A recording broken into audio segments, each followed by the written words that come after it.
जय श्री कृष्णा मित्रों, मैं हूं गोपाल ठाकुर और मेरे चैनल हिमालयन लवर पर आप सभी का स्वागत है।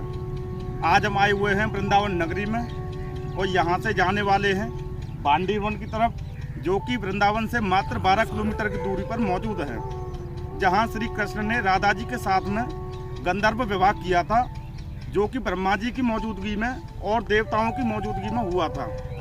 ये देख पा रहे हैं आप, यहाँ पर जमुना जी का किनारा, इतनी शानदार जगह।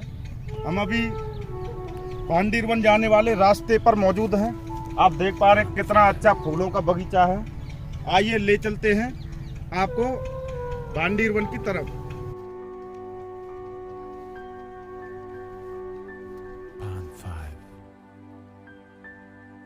तो दोस्तों, हम आ चुके हैं बांडी वन में। आप देख पा रहे हैं बांडी वन का मुख्य द्वार और आपको लेके चलते हैं अंदर की तरफ। आइए, चलिए आपको ले चलते हैं वट के नीचे, जहां श्री कृष्ण और राधा जी का विवाह हुआ था।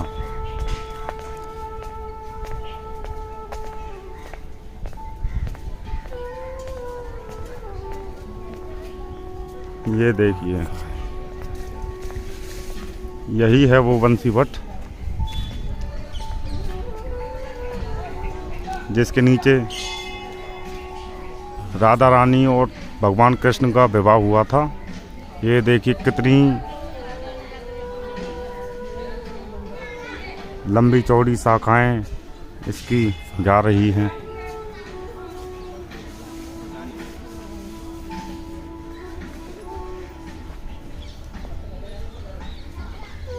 और सबसे कमाल की बात तो ये है, ये देखिए, ये जड़ें काफ़ी दूरी तक फैली हुई हैं।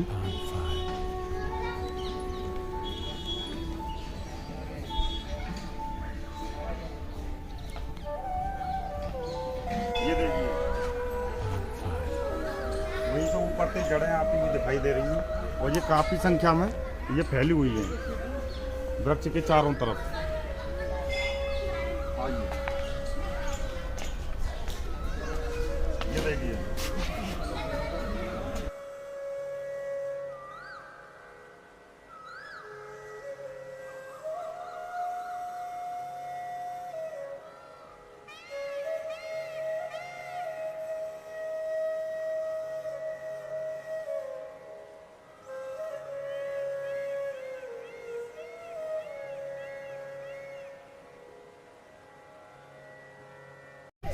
और ये वृक्ष जो आप देख रहे हैं, ये 5500 वर्षों से, मतलब 5500 वर्षों से यहाँ पर मौजूद है। ये देखिए, पहले ये जंगल काफ़ी घना और बड़ा हुआ करता था। मान्यता है कि जो आप ये वृक्ष देख रहे हो, ये जो आप वृक्ष देख रहे हो, ये जमुना जी के उस पार जैसे ये लताएं हैं, इनके द्वारा कृष्ण, भगवान कृष्ण और बलराम जी, उनके भाई जिनको दाऊ जी कहते हैं, जमुना जी के उस पार आया जाया करते थे। आइए महंत जी से पूछते हैं यहाँ की प्राचीन धार्मिक घटना के बारे में। ले चलते हैं आपको मंदिर प्रांगण में।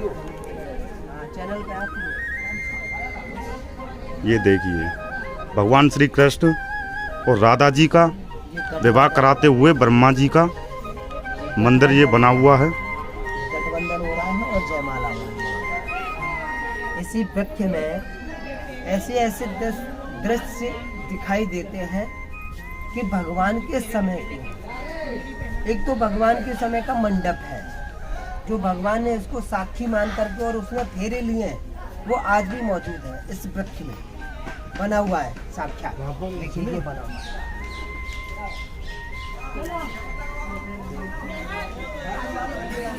देखिए ये 4 वेदी मंडप जो शादी में बनाते हैं ना, 4 नेचुरली बना हुआ है।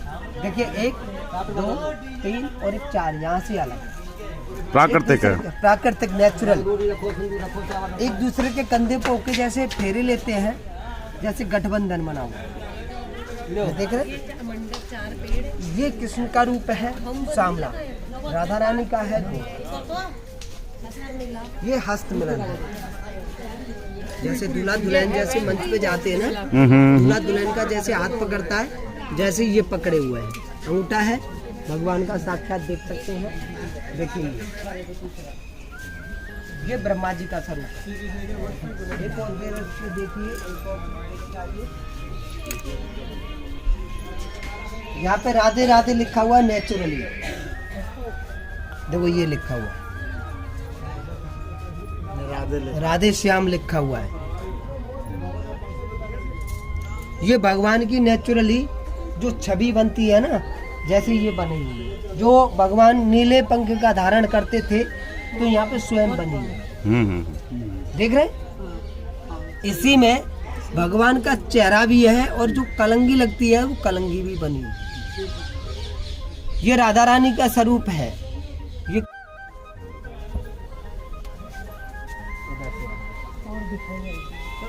और देखो सही है।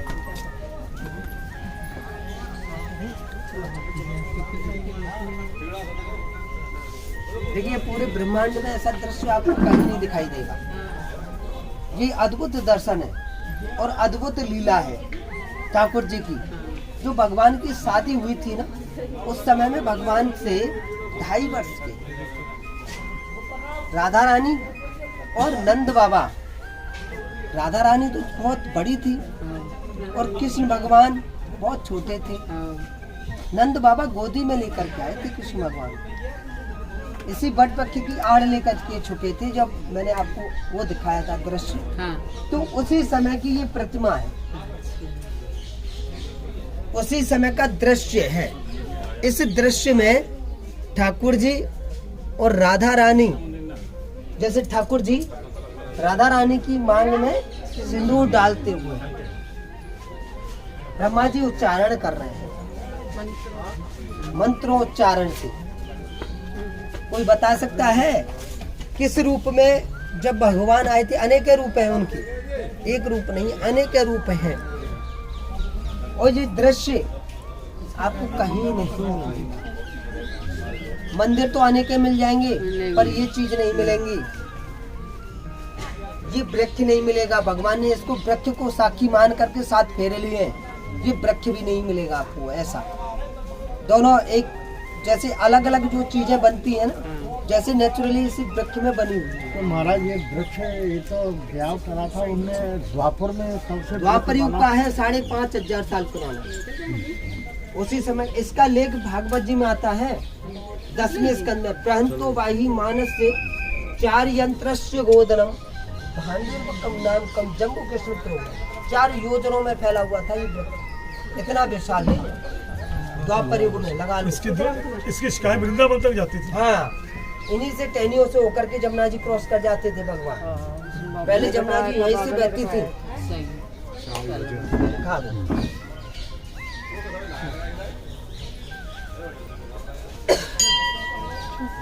ये फेरे की मुद्रा है। जैसे पति पत्नी जैसे बामांग में आते हैं ना, जैसे साइड चेंज होती है। जैसे अब कहते हैं कि भाई साइड चेंज करके जब वचन भरवाए जाएंगे, तो राधा रानी और कृष्ण भगवान यहाँ पे बामांग में आए हुए फेरे की मुद्रा में आए। सही वो देख रहे हैं। जो भगवान की कल यहाँ पे शादी हुई थी फ्लोरा देव को, फागुन में आती है, 1 साल में एक बार पड़ती है। हाँ, फ्लोरिडा बीच में नहीं आती है, साल में एक भी बार आती है। सही है। तो कल के दिन जो भगवान की जब शादी हुई थी तो फागुन की थी और फ्लोरा देव, फ्लोरिडा। तो भगवान की उस दिन विशेष तिथि है और उसी दिन इनकी शादी मनाई जाती है धूमधाम से। तो भगवान का हवन कुंड भी है। अच्छा, वही हवन कुंड है। अग्नि को साक्षी मान करके कल शादी हुई।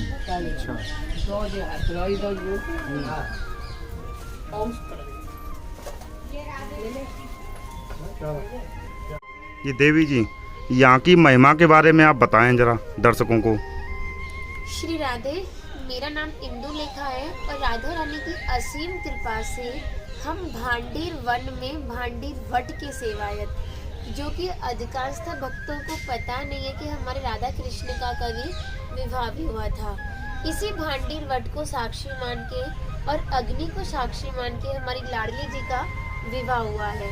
विवाह का एकमात्र शास्त्र प्रमाण नहीं है, अनेकों शास्त्रों में दिया हुआ है। जैसे गर्ग संहिता होती है, स्कंद पुराण है, ब्रह्म वैवर्त पुराण है, आदि बराह पुराण है, पीयूष कृष्णानंद है, हरिवंश पुराण है, गोपाल चंपू है। काफी ग्रंथ हैं जो हमारी लाडली जी के विवाह का उल्लेख करते हैं। जो गर्ग संहिता ग्रंथ है जिसके रचयिता हमारे गर्गाचार्य जी हैं, उन्होंने 16वें अध्याय में विवाह का वर्णन दिया कि ठाकुर जी जब 2 वर्ष के थे, 2 वर्ष का बच्चा बड़ा ही नटखट होता है, और कान्हा जी तो हमारे इतने नटखट थे कि माताएं जो भी काम करती थी उनकी तोड़फोड़ करना यही उनका काम रहता था। तो मैया एक दिन बाबा से परेशान है कि बोली कि जी लाला मोई बड़ो परेशान करे, तुम गैया चरावी जातो तो जौवे तुम अपने संग ले जाओ। तो लाला ने बाहर जाने की बात सुनी तो लाला बड़ा ही आनंदित हुआ, बड़ा खुश हुआ कि आज मैं बाहर जाऊंगा और मैं भी देखूंगा कि बाबा कहाँ गैया चराते हैं। तो बाबा ने बहुत मना किया पर लाला हट पड़ गया, और लाला की हट के आगे बाबा को स्वीकृति देनी ही पड़ी। तो बाबा जैसे ही लाला को लेके भांडीर वन आए और भांडीर वन की सीमा में प्रवेश किया तो अचानक से पूरा मौसम बदल गया। बहुत तेज तूफान आया, घनघोर बादल छा गए, अंधकार छा गया, दिन में भी तारे टिमटिमाने लगे और मूसलाधार बारिश होने लगी। तो बाबा डर गए और इसी भांडीर वट की आड़ लेके छिप गए और कहने लगे, देख मैंने तो तुझे मना करी, तुम मानो नहीं, अभी मौसम कैसो और मौसम कैसो है वो। तो फिर क्या देखते हैं, जो तूफान था वो शांत हुआ, एक दिव्य किरण उत्पन्न हुई, जिस किरण का तेज इतना था कि हजारों सूर्यों के समान था, जिस कारण नंद बाबा की आंखें बंद हो गई, क्योंकि हम लोग तो एक सूरज की तरफ ही नहीं देख पाते, वो तो हजारों सूर्यों के समान था। प्रकाश भी शांत हुआ।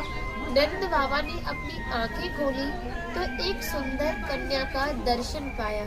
तो बाबा बड़े आश्चर्यचकित हुए कि अभी तो तूफान था, लाली तू कौन है, कहाँ से आई है, अपना पूरे परिचय दे। तो राधा रानी ने अपना नाम बन सखी बताया और बोली, बाबा आपको भयभीत देखता हुआ आपके पास आई हो। फिर राधा रानी की निगाह जो बाबा पे लग रही गोदी में लाला पे गई और बोली, बाबा तुम्हारा लाला बड़ा सुंदर है, जाए तुम वो गोदी में दो। तो बाबा बोले, देख लाली, ऐसे तो तू लाला को ना दूंगो, पहले तू अपना पूरा सही परिचय देगी जब ही तो लाला को दूंगो, क्योंकि मैं तो यहाँ बहुत दिनों से गैया चरावे आ रहा हूँ, पर मैंने तू आज तक नहीं देखी, और तू इतनी छोटी सी सा मौसम को देख के भयभीत है, भयभीत ना भाई, जो मैं इतना बड़ा सा मौसम को देख के भयभीत है वो। तो इतना आग्रह श्री जी ने नंद बाबा का सुना तो उनको दिव्य रूप का दर्शन दिया। जैसे ही नंद बाबा ने श्री जी के दिव्य रूप के दर्शन पाए, उन्हें नतमस्तक प्रणाम किया। फिर उन्हें स्मरण हुआ कि ठाकुर जी के जो कुलगुरु थे गर्गाचार्य जी, जिन्होंने ठाकुर जी का नामकरण किया था, और नामकरण के समय ही नंद बाबा को बताया कि भांडीर वन में युगल सरकार का मिलन होना है, यानी उन दोनों का विवाह होना है। श्री जी ने फिर से 16 वर्ष का रूप लिया। बाबा बोले, ले लाली तो अपने प्राणनाथ को संभाल, जो तूफान आयो जाती मेरी 9 लाख गाय इधर उधर हो गई है, उन्हें मैं ढूंढ के लाता हूँ, और जो तेरा मनोरथ है वह पूर्ण करके लाला घर पहुँचा दियो। इतना कह के बाबा आगे प्रस्थान करते हैं। तो राधा रानी ने ही ठाकुर जी को किशोर अवस्था रूप धारण करवाया था। दोनों ही 16 वर्ष के होके इसी भांडीर वट के नीचे बैठ के प्रिया प्रीतम जी श्रृंगार कर रहे थे, प्रिया जी प्रीतम जी का और प्रीतम जी प्रिया जी का। तो ब्रह्मा जी ने इतना सुंदर दिव्य नजारा भूलोक पर देखा तो उनको बहुत श्राप लगे हुए थे, जिस कारण का ब्रजमंडल में कहीं भी कोई स्थान नहीं था। उन्होंने सोचा आज युगल सरकार का मिलन है, तो न इन दोनों का विवाह संपन्न करा दिया जाए तो मुझे पापों से मुक्ति मिलेगी और शायद ब्रज में स्थान मिल जाए। यही सोचकर हमारे ब्रह्मा जी ने विवाह संपन्न कराया है। हमारे एक और रिवाज होती है कि एक पिता अपनी बेटी के पीले हाथ नहीं कर देगा तब तक विवाह संपन्न नहीं होगा। तो ब्रह्मा जी ने पिता और पुरोहित दोनों ही कार्य निभाए हैं।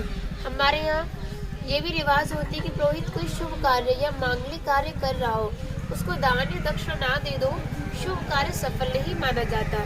तो ठाकुर जी ने ब्रह्मा जी से कहा आपको क्या चाहिए मांगो। तो ब्रह्मा जी ने कहा नारायण मुझे आपकी चरण धूल और भक्ति चाहिए। तो ठाकुर जी ने तथास्तु बोला। तो ब्रह्मा जी ने उनके चरणों में से धूल ले जाकर जो पुष्कर राजस्थान का मेन मंदिर है वहाँ पे भक्ति की, और यहाँ पर राधा रानी के कन्यादान का बहुत ही विशेष फल माना जाता है, क्योंकि हमारे हिंदू धर्म में रिवाज होती है कि बहन बेटी के कन्यादान की, लेकिन यहाँ पे तो हमें लाडली जी के कन्यादान का शुभ अवसर प्राप्त होता है, क्योंकि जो परम पिता सृष्टि के रचयिता ब्रह्मा जी ने स्वयं लाडली जी का कन्यादान किया है, और जो भक्त अपने हाथों से श्री जी का कन्यादान करते हैं वो परम सौभाग्यशाली होते हैं। इस स्थान के बारे में आदि बराह पुराण में भी बहुत दिव्य वर्णन दिया था कि एकादशंतु भांडीरम, यानी ब्रज में 12 वन है और 24 उपवन। तो जो 12वां वन है वो वनों का मेन केंद्र वृंदावन है, और जो 11वां वन है वो हमारा भांडीर वन है। फिर कहा था योगी नाम प्रियम उत्तमम, यानी संत महात्माओं योगियों को ये वन अति प्रिय है। फिर कहा था तस्य दर्शन मात्रेन, इसके दर्शन मात्र से ही नरो गर्भ न गच्छति, दोबारा किसी भी गर्भ की प्राप्ति नहीं होती। फिर कहा था भांडीरम समन प्राप्य बनानाम वनम उत्तमम, यानी ये जो वन है ये सभी वनों में सबसे उत्तम और श्रेष्ठ वन है। फिर कहा था श्री वासुदेवम ततो दृष्टवा पुनर्जन्म न विद्यते, जो भी भक्त भांडी वन में प्रवेश करता है और श्री वासुदेव जी का दर्शन पाता है पुनर्जन्म गर्भ यातना से मुक्त हो जाता है। और राधा रानी ने भी बहुत ही दिव्य बात कही थी, कहा था जो भी गुप्त वृंदावन आएगा वो मोक्ष को प्राप्त होगा। तो खाना बोली तुम इतनी बड़ी बात को कह रही हो फिर तो लोग पाप करेंगे और सीधे दौड़े भांडीर वन चले जाएंगे, क्योंकि आपने तो मोक्ष धाम ही भांडीर वन को कह दिया। तब हमारी लाडली जी ने कहा नहीं कान्हा, मैं जिस पर विशेष कृपा करूंगी, जिसके प्रति भक्ति भाव दोनों सच्चे होंगे, भक्त विवाह में उपस्थित होगा, वो भक्त कई बार वृंदावन आएगा, जब जाके गुप्त वृंदावन आएगा, और डायरेक्टली नहीं, किसी ना किसी के माध्यम से। इस स्थान तक पहुंचने के लिए माध्यम का होना बहुत ही जरूरी है, और सारा श्रेय भी माध्यम को ही जाता है, क्योंकि माध्यम ही हम ऐसे दिव्य स्थान पर पहुंचाता है। जो भी भक्त भांडी वन में प्रवेश करता है और यहाँ की किनका प्रसादी पाता है और एक रात्रि निवास करता है, वो इस ब्रज गौलोक धाम से ठाकुर जी के गौलोक धाम में जाता है। और आप जिस भांडीर वट का दर्शन कर रहे हो, हमारे धर्म में सबसे बड़ा ग्रंथ श्रीमद् भागवत जी को माना जाता है, जिसका अध्ययन श्रवण करने से हमें ज्ञात होता है कि इस पूर्ण श्रीमद् भागवत जी में कहीं भी हमारी लाडली जी राधा रानी का नाम नहीं है, इसलिए विवाह का उल्लेख भी नहीं दिया। लेकिन इस भांडीर वट का उल्लेख श्रीमद् भागवत जी के 10वें स्कंद के 18वें अध्याय में एक 22वां श्लोक आता है कि बृहंतो बाहि मानस्य 4 यंत्रस्य गोदनम भांडीरकम नाम वटन जम्बू कृष्णा प्रोग्राम, यानी ये जो वट वृक्ष था इतना विशाल था कि 4 योजनों में फैला हुआ था, यानी इसकी जो सीमा थी वो 15 किलोमीटर में थी। तो पिछले टाइम में पुल नाव इत्यादि नहीं होते थे, तो ठाकुर जी की शाखाओं पर चढ़ के यमुना महारानी को पार करते थे। और मान्यता भी बताई जाती है कि ठाकुर जी की 9 लाख गाय दोपहर के समय इसी भांडीर वट के नीचे बैठ के विश्राम करती थी। तो माताएं जो भी माखन मिर्ची रोटी इत्यादि प्रसादम में रख देती थी, तो सभी ग्वालवाल एकीकृत होकर दोपहर का भोजन लेते थे। भांडीर वन में सबसे बड़ा विशेष फल प्रसादी का बताया गया है, क्योंकि जो दुर्वासा मुनि थे जो कि दूब घास का ही पान करते थे, हमारी ब्रज आंगनाओं ने ब्रज गोपिकाओं ने इसी भांडीर वट के नीचे उनको 56 प्रकार का व्यंजन खिलाया है। और यहाँ पे राधा कृष्ण में भी मल्ल युद्ध हुआ था, उसमें ये तय किया गया कि जो भी हारेगा उसको भंडारा करना होगा। तो जब हमारे ठाकुर जी राधा रानी से मल्ल युद्ध में हार गए थे, तो ग्वाल वालों के साथ मिलकर यहाँ पे भंडारा किया, उसी के नाम पर स्थान का नाम भी भांडीर वन पड़ा। और यहाँ पर जो यज्ञ पत्नियाँ थी वो भी नित्य ठाकुर जी को भोजन प्रसादी खिलाने के लिए भांडीर वन में आती थी। और ठाकुर जी ब्रज में रहे थे 11 वर्ष 56 दिन। तो ब्रजवासियों से टूक ही मांग के पाए, जिसका नाम दिया था मधुकरी। मांग के पाना ही मतलब मधुकरी बताया, जो कि संत महात्मा आज भी ब्रजवासियों के घरों में से जो भोजन मांग के पाते हैं उसी को मधुकरी कहा। तभी शास्त्रों में ब्रजवासियों को अपना हृदय भी बताया और कहा कि जब तक ब्रजवासी की कृपा नहीं होगी, ठाकुर जी की कृपा बहुत दूर की बात है। सर्वप्रथम ब्रजवासी की कृपा होना बहुत ही ज़रूरी है, जब ही हमारे ठाकुर जी हमारे ऊपर कृपा करते हैं। तो ये जो मंडप आप देख रहे हो वो उन माता बहनों या भाइयों के लिए बना हुआ है जिनकी इच्छा होती है कि हम अपने नव जीवन की शुरुआत एक ऐसी दिव्य जगह से करें जो बहुत ही अलौकिक हो। तो यहाँ पे हमारी लाडली जी का विवाह हुआ है, यहाँ पे विवाह के लिए सर्वोत्तम जगह है। अगर कोई भाई बहन या जिनकी इच्छा है कि हम भांडीर में अपना विवाह संपन्न करें, तो हमारा कॉन्टैक्ट नंबर है यहाँ का 9818847055। सोनू पंडित जी नाम से नंबर सेव कर लें और कॉल करके यहाँ पे जो भी जानकारी लेनी हो इस नंबर के माध्यम से आपको सारी जानकारी दी जाएगी। भांडीर वन में आपको दिव्य दर्शन देखने के लिए मिलते हैं। जैसे आप यहाँ पर दर्शन कर रहे हो, ठाकुर जी के हाथ में हमेशा आपने मुरली देखी होगी, लेकिन यहाँ पे कहीं आपको मुरली नजर नहीं आएगी। यहाँ पे हमारे दिव्य दर्शन है जयमाला के। तो राधा रानी और ठाकुर जी हमारे कृष्ण दोनों के हाथ में जयमाला है और सामने ब्रह्मा जी यहाँ पे विवाह संपन्न करा रहे हैं। और हमारे भांडीर वट में ही एक मंडप का दर्शन हमें देखने के लिए मिलता है, तो वो मैं आपको दर्शन कराती हूँ।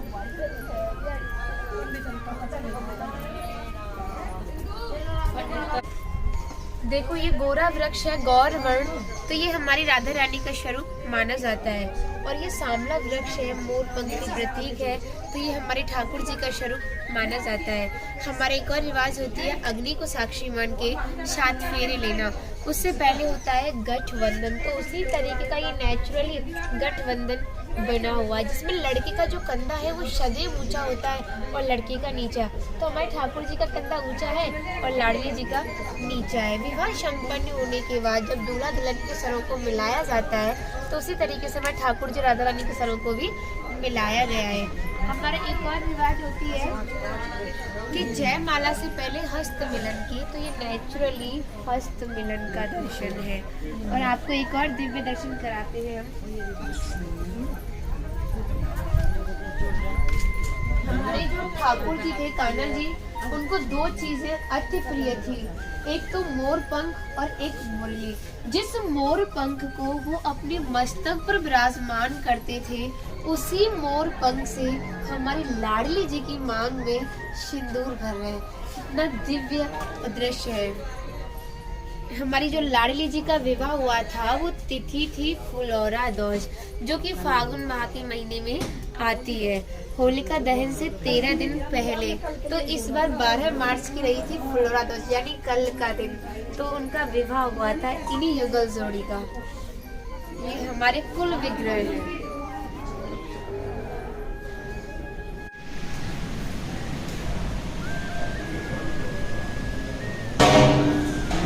ये माधोकरी प्रसाद है जी।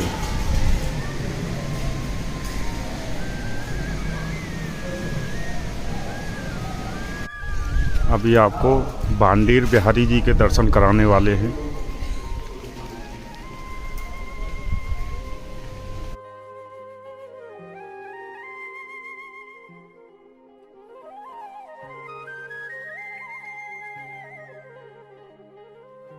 जय श्री कृष्ण दर्शकों, मैंने आज आपको भांडीर वन के संपूर्ण दर्शन कराए हैं। इसी के साथ में हम वीडियो से विदा लेना चाहेंगे। जय श्री कृष्ण।